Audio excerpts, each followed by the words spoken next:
shocking escalation of ICE tactics against the residents of Chicago.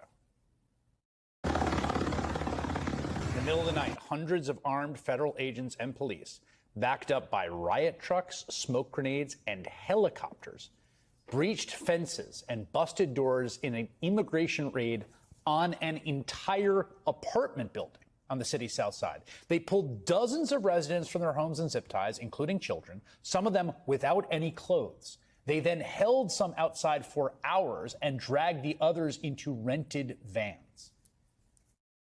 It was scary because I've never had a gun put in my face. Neighbors like Ebony Watson says they ducked for cover as they heard several flashbangs go off. They was terrified. The kids was crying. People was screaming. They looked very distraught.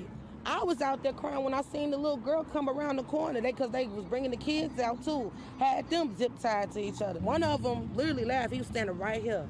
He said, them kids. They zip tied the kids together. ICE put out a statement saying they were pursuing Trinidad gang members, but U.S. citizens living in the building say they were detained too. The cops told them that if they had any unrelated warrants, they wouldn't be going back home.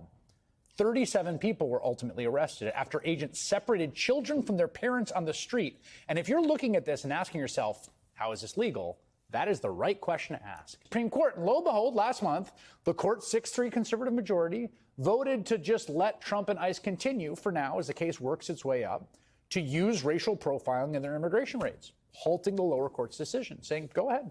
Now, they gave no reasoning or explanation for their decision, silent, except Justice Brett Kavanaugh, who wrote a short concurring opinion saying there's absolutely no problem whatsoever with racially motivated stops by law enforcement. Quote, if the officers learn the individual they stopped is a U.S. citizen or otherwise lawfully in the U.S., they promptly let the individual go. Welcome to the era of what critics call the Kavanaugh stop. Carte blanche for ICE to continue violent, warrantless raids and stops all over the country to undocumented immigrants, lawful residents, and American citizens alike. You know, there's a reason the American founders put the right to be free from unlawful searches and seizures in the Bill of Rights from the start. Masked secret police profiling people and now targeting entire apartment buildings, making everyone prove they're not guilty of something, is the province of tyrants. It is the opposite of American. And I don't think Americans will stand for it, nor should they.